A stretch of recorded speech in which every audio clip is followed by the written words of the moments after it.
বিমান দুর্ঘটনায় নিহতের যে সংখ্যা সরকারিভাবে প্রকাশ করা হচ্ছে সেটি প্রকৃত সংখ্যা কিনা তা নিয়ে নানান ধরনের কথাবার্তা হচ্ছে।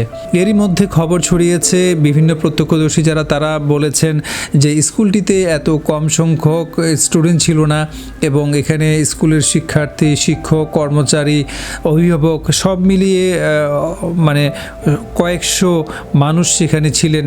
তার মধ্যে দুটো ক্লাস যেখানে সবচেয়ে বেশি খুব ক্ষয়ক্ষতির শিকার হয়েছে, মর্মান্তিক ঘটনা যেখানে আমরা দেখেছি, সেই দুটো ক্লাসে কমপক্ষে শিক্ষার্থীর সংখ্যা বলা হয়েছে 30-60 জন। তাহলে সেই 60 জনের মধ্যে এত কম সংখ্যক যদি শিক্ষার্থী নিহত হয় বা নিখোঁজ হয়, তাহলে বাকিদের হিসাব কেন দেওয়া হলো না?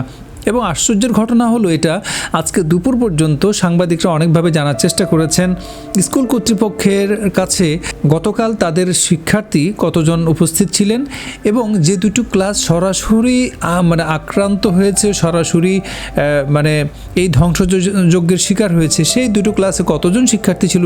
এখানে এটা ডিজিটাল স্কুল বলে বলা হচ্ছে এবং সেখানে ফিঙ্গারপ্রিন্টের ব্যবস্থা ছিল। তাহলে এই যে তথ্যগুলো, সেগুলো কিন্তু স্কুল থেকে দেওয়া হয়নি। মানে নানানভাবে ইনিয়ে বিনিয়ে বলার চেষ্টা করা হয়েছে, এটা জানা সম্ভব হয় নাই কতজন ছিল, কতজন বেরিয়ে গেছে, নানান কথাবার্তা। বাট অনেকে জানার চেষ্টা করেছেন যে উপস্থিতি কতজন ছিল, সেটাও কিন্তু এখন পর্যন্ত স্কুল থেকে জানানো হয়নি বলে বিভিন্ন গণমাধ্যমে খবর এসছে।